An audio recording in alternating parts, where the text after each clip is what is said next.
নমস্কার বন্ধুরা, সুলতার হেসেলে আপনাদের সবাইকে স্বাগত। আজকে আমি কাঁচা আম নিয়েছি গাছ থেকে পেড়ে। আজকে আমের তরকারি বানাবো। আমের আচার তো অনেক বানিয়েছি, তেল আচার, ঝাল আচার, গুড় আচার, মিষ্টি আচার, বাজমির আচার, কত নাম বলবো আপনাদের। আর চলুন আমের এই কাঁচা শক্ত আমের তরকারি বানাই। তা তরকারি বানাতে হলে এরকম কাঁচা আমকে পরিষ্কার করে ধুয়ে নিতে হবে। তারপর শুকনো কাপড় দিয়ে মুছে নিতে হবে। তারপর এই রকম লম্বা লম্বা করে কেটে নিতে হবে। এখন তো আম পাকতে শুরু করেছে, তাই যা হোক শক্ত আম একটু পাওয়া গেছে। এই শক্ত আম দিয়ে কালারটা লালচে এসে গেছে, তো আমটা এখনও শক্ত আছে। এই শক্ত আম দিয়ে আজকে আমি তরকারি বানাবো। এইভাবে দেখুন সব আমগুলো আমি কেটে নিয়েছি। এই গরমের সময় আমের যদি একটা রেসিপি বা একটা পদ যদি সাইড ডিশ হিসাবে ভাতের সাথে থাকে তাহলে কিন্তু মন্দ হয় না। এখানে জল বসিয়ে দিয়েছি ডেকচিতে, তার মধ্যে একটু 1 চামচ নুন আর 1 চামচ চিনি দিয়ে আমগুলোকে আমি ভাপিয়ে নেব, যেভাবে আমরা শক্ত সবজিকে ভাপিয়ে নিই। তাই প্রথমে নুন চিনিটাকে জলের সাথে মিশিয়ে নিয়ে কেটে রাখা আমগুলো দিয়ে আমি 2 মিনিট ভাপিয়ে নেব। আম তো খুব তাড়াতাড়ি সেদ্ধ হয়ে যায়। যেসব বন্ধুরা আমার এই রেসিপিটি দেখছেন তাদের কাছে আমার অনুরোধ রইল চ্যানেলটিকে সাবস্ক্রাইব করে দেবার, যদি এখনও সাবস্ক্রাইব না করে থাকেন। আর আপনাদের একটা সুন্দর মতামত রেসিপির শেষে জানিয়ে যাবেন আমার আজকের রেসিপিটি আপনাদের কেমন লাগলো। আর একটা লাইক দিতে ভুলবেন না কিন্তু। দেখুন আমগুলো সব ভেসে গেছে। এরপর আমগুলোকে আমি একটা থালার মধ্যে তুলে নেব, তারপর জলটাকে ভালো করে ছড়িয়ে নেব।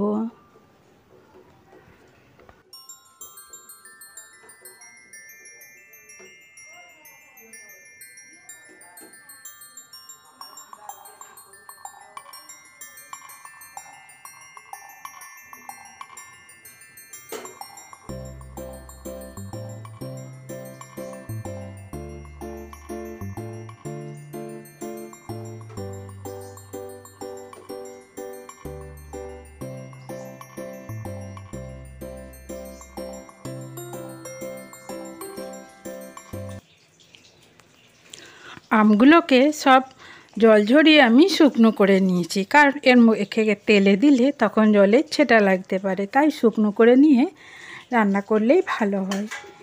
এদিকে আমি একটা কড়াই নিয়ে নিয়েছি, বড় ধরনের কড়াই। আমের পরিমাণ অনুযায়ী আমি বড় কড়াইটা নিয়েছি। আর এদিকে দেখুন একটা ভাজা মশলা করব, সর্ষে, মৌরি, জিরে আর মেথি আর 4টা শুকনো লঙ্কা, যেহেতু তরকারিটা একটু পরিমাণে বেশি হবে।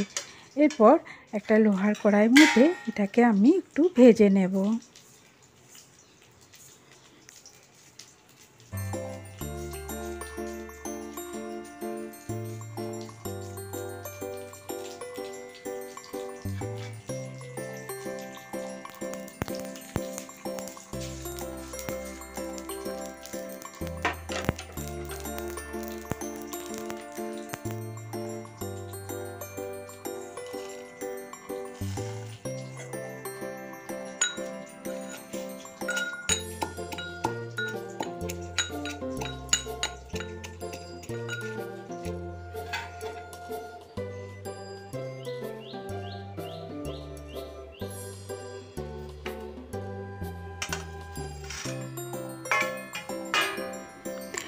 এখানে একটা বড় কড়াই নিয়ে নিয়েছি, তার মধ্যে আমি আমগুলো দিয়ে দিলাম। আমের মাপ অনুযায়ী একটা কড়াই নিতে হবে। তারপর নুন দিয়ে দিচ্ছি। খেয়াল রাখতে হবে নুনটা আমি আগে দিয়ে সেদ্ধ করেছিলাম, নুন চিনি দিয়ে আমটা সেদ্ধ করা হয়েছিল, তাই নুনটা বুঝে শুনে দিতে হবে। এখানে আমি স্বাদ অনুযায়ী নুন দিয়ে দিলাম। তারপর নিয়ে দেব চিনি। নুনটা প্রথমে একটু সামান্য আমের সাথে মিশিয়ে দিচ্ছি, দিয়ে 1 বাটি চিনি দিয়ে দেব। তারপর নুন, চিনি আর দিয়ে দেব সামান্য একটু হলুদ, কালারের জন্য সামান্য একটু হলুদও দিয়ে দেব। 1 বাটি চিনি দিয়ে দিলাম। তারপর হাতে করে একটু মাখিয়ে দিচ্ছি। তারপর 1 চামচ হলুদ দিয়ে এটাকে আমি গ্যাসে বসিয়ে দেব। যেসব বন্ধুরা এই পর্যন্ত আমার ভিডিওটি দেখছেন তাদের কাছে অনুরোধ রইল আমার চ্যানেলটিকে সাবস্ক্রাইব করে দেবা, আর একটা লাইক দিতে যদি ভুলে গেছেন তাহলে প্লিজ একটা লাইক দিয়ে দেবেন। আর ভেজে রাখা মশলাটা যে হামালদিস্তায় গুঁড়ো করেছিলাম সেই মশলাটাও দিয়ে দিলাম। দিয়ে খুব ভালো করে হাতে করে প্রথমে মাখিয়ে নেব আমের সাথে।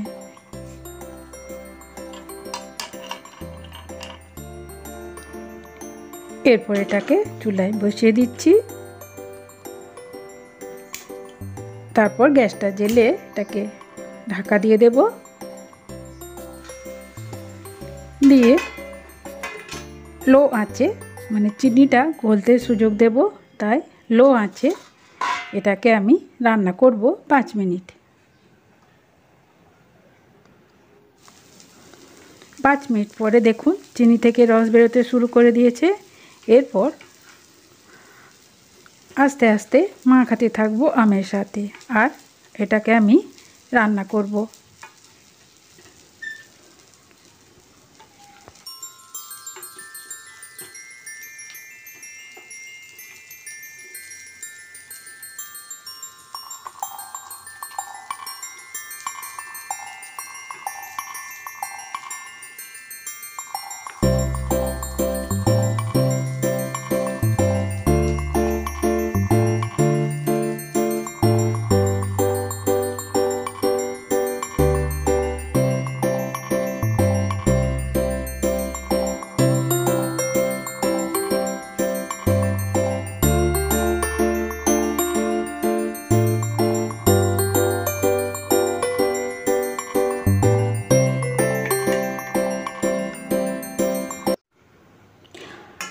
এটাকে আমি আবারও ঢেকে 2 মিনিটের জন্য রান্না করে নেব।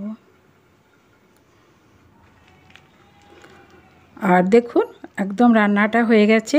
এরপর খুব ভালো করে এটাকে আবারও আমি মিশিয়ে নিচ্ছি, আর একটু রসটাকে টানিয়ে এটা একটু শুকনো শুকনো করে নেব।